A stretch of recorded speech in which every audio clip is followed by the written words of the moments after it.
द्वारका को मिला एक और नया खेल परिसर। उपराज्यपाल विनय सक्सेना ने किया उद्घाटन। द्वारका वासियों के लिए खेल क्षेत्र में एक बड़ी सौगात के रूप में सेक्टर 8 द्वारका में डीडीए खेल परिसर का भव्य उद्घाटन किया गया।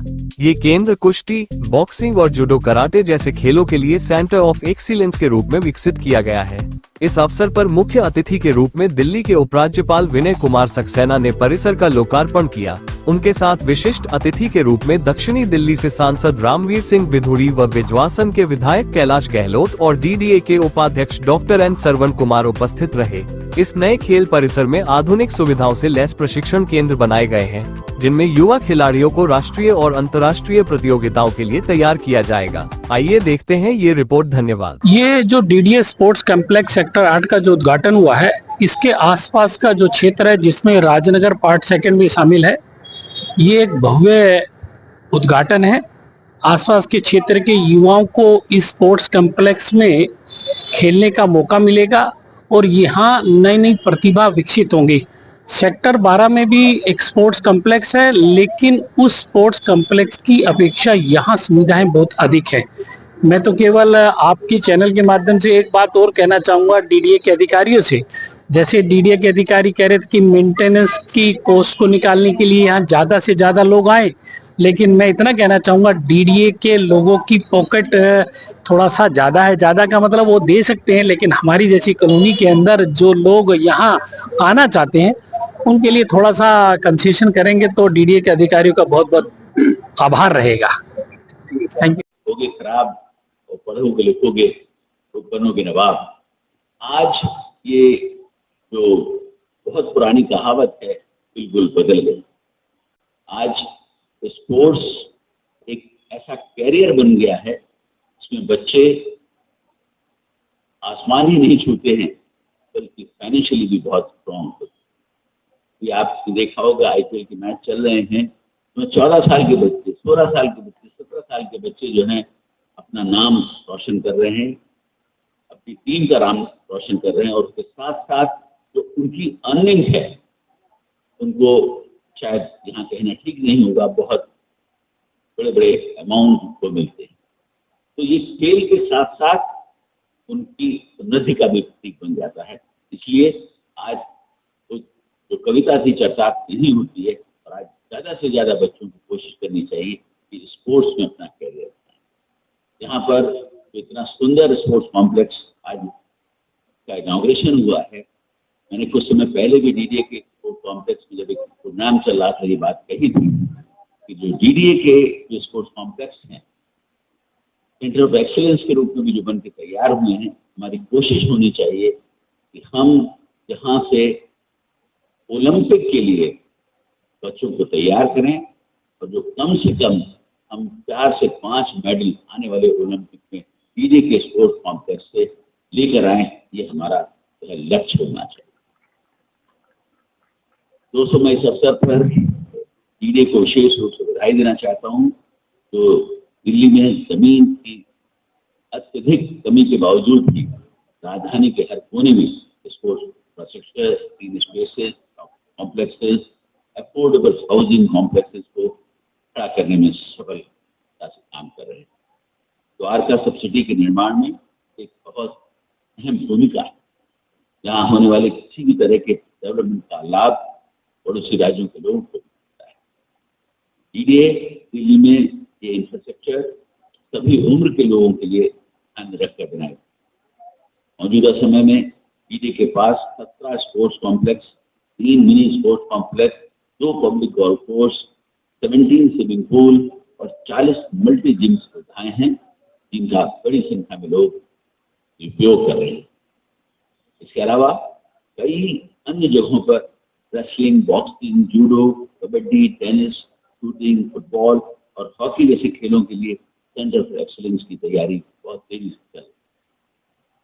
साथ ही रोहिणी में सेक्टर 33 में एक्वेटिक्स के लिए भी सेंटर ऑफ एक्सीलेंस बनाया जा रहा है।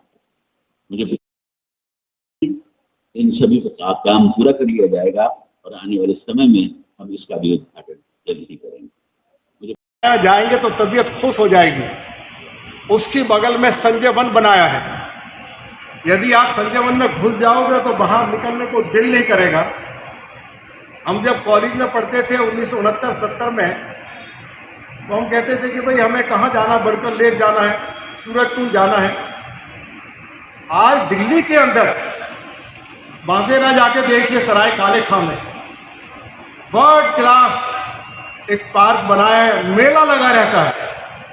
चले जाए गीता कॉलोनी के पास जो शानदार जो पार्क बनाया, जहाँ भगवान बुद्ध की प्रतिमा लगी है, भगवान बिरसा मुंडा की प्रतिमा लगी है, जो अनेक पार्क आदरणीय श्री विनय कुमार सक्सेना जी के देखरेख में, उनके नेतृत्व में आपने दिल्ली को दिए हैं। दर्जनों डायवर्सिटी पार्क आपने दिल्ली को दिए हैं। हम दिल्ली वासी आपके प्रति आभार व्यक्त करना चाहते हैं। दिल्ली का प्रदूषण स्तर नीचे आएगा, दिल्ली का एनवायरनमेंट ठीक होगा। दिल्ली में अभी हाल ही में 400 इलेक्ट्रिक बसें आपने दी है। दिल्ली का हमारा ट्रैफिक सिस्टम भी ठीक होगा, प्रदूषण का स्तर भी कम होगा, और दिल्ली की यमुना की सफाई का काम आपके माध्यम में, आप नेतृत्व में, दिल्ली की भाजपा की सरकार ने श्रीमती रेखा गुप्ता जी के नेतृत्व में जिस तरह से शुरुआत की है, तो आज दिल्ली के लोग चर्चा कर रहे हैं कि अगले 2 सालों में विनय कुमार सक्सेना जी और दिल्ली की मुख्यमंत्री श्रीमती रेखा गुप्ता के नेतृत्व में यमुना जो है वो हिंदुस्तान की सबसे क्लीन यमुना के रूप में सामने आएगी। आज यमुना के किनारों के ऊपर पेड़ लगाए जा रहे हैं, यमुना को क्लीन किया जा रहा है। मैं उसके लिए भी बहुत बहुत बधाई देना चाहता हूँ। जब से दिल्ली में हमारी सरकार आई है और आप दिल्ली के अलग अलग कोनों में जा रहे हैं, जिस तरह से दिल्ली के हमारे सारे जितने भी, चाहे वो डीडीए की ड्रेन्स थी, चाहे दिल्ली सरकार की ड्रेन्स थी, चाहे हमारी पीडब्ल्यूडी के नाले थे, सारे नाले सिल्ट से भरे हुए थे। लेकिन पिछले 2 महीनों में आपने अलग अलग क्षेत्रों में जाकर नालों को पर्सनली विजिट किया है, और नालों की जिस शानदार तरह से सफाई हुई है, तो मैं आज कह सकता हूं कि चाहे दिल्ली में बाद 1 हफ्ता लगातार बरसात होती रहे, दिल्ली पिछली साल की तरह डूबेगी नहीं। ये जो आपने भी और आपकी मुख्यमंत्री जी भी और दिल्ली के सारे मंत्री जिस तरह से सड़क पर उतरे हैं, मैं दिल्ली के लोगों की ओर से, विशेष तौर पर साउथ दिल्ली के लोगों की ओर से बहुत धन्यवाद करता हूं। डीडीए ने, पीडब्ल्यूडी ने, जैसे ही दिल्ली में हमारी सरकार आई और आपने सरकार के साथ बैठ के दिल्ली की जितनी सड़कें हमारी टूटी फूटी पड़ी थी, जिनके बारे में ये कहा था कि हम वर्ल्ड क्लास रोड देंगे, आदरणीय उपराज्यपाल महोदय श्री विनय कुमार सक्सेना जी मार्गदर्शन में, दिल्ली की मुख्यमंत्री के नेतृत्व में जो अच्छी सड़कें, जो उनका निर्माण का कार्य शुरू हुआ है, मैं उसके लिए भी बहुत बहुत आदरणीय उपराज्यपाल महोदय के प्रति और दिल्ली के मुख्यमंत्री के प्रति भी बहुत आभार करता हूं। और अंत में मैं ये कह रहे, देश सबसे प्रधानमंत्री नरेंद्र मोदी जी के मार्ग में आने में दिल्ली वर्ल्ड क्लास बनेगी। यदि वर्ल्ड क्लास का आप अगर एक उठना चाहते हैं, ये हमारे सामने है, इतना बड़ा इतना ऐतिहासिक तोहफा दिया है। अभी एलजी साहब के साथ जब हम विजिट कर रहे थे, अब हमको अपने क्षेत्र, चाहे वो द्वारका के हैं, चाहे वो दिल्ली, जहाँ हमारे बच्चे जो इन सुविधाओं से वंचित थे, बारे में आदरणीय श्री कैलाश गहलोत जी ने चर्चा की है। हम गांव-गांव से, द्वारका से और एक क्षेत्र में जो बहुत सारी ऐसी कॉलोनीज है जिनको मालिकाना अधिकार प्रधानमंत्री जी ने दिया है, उनके बच्चों को यहाँ लाएंगे और वो अच्छी से अच्छी उनको ये फैसिलिटी जो उपलब्ध कराई है उसका लाभ सके। और जब अगला ओलंपिक हो तो दिल्ली से भी हमारा कोई ना कोई खिलाड़ी जो है वो ओलंपिक गोल्ड मेडल लेकर आए।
नई सौगात, जहां उन्हें अपनी प्रतिभा तराशने का, साथ ही स्थानीय निवासियों को मीडिया से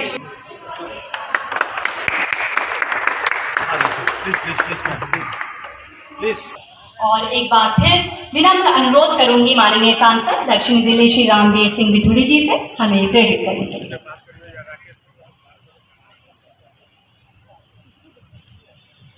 दिल्ली के बहुत ही हमारे सम्मानित उपराज्यपाल आदरणीय श्री सक्सेना जी, डीडीए के मेंबर,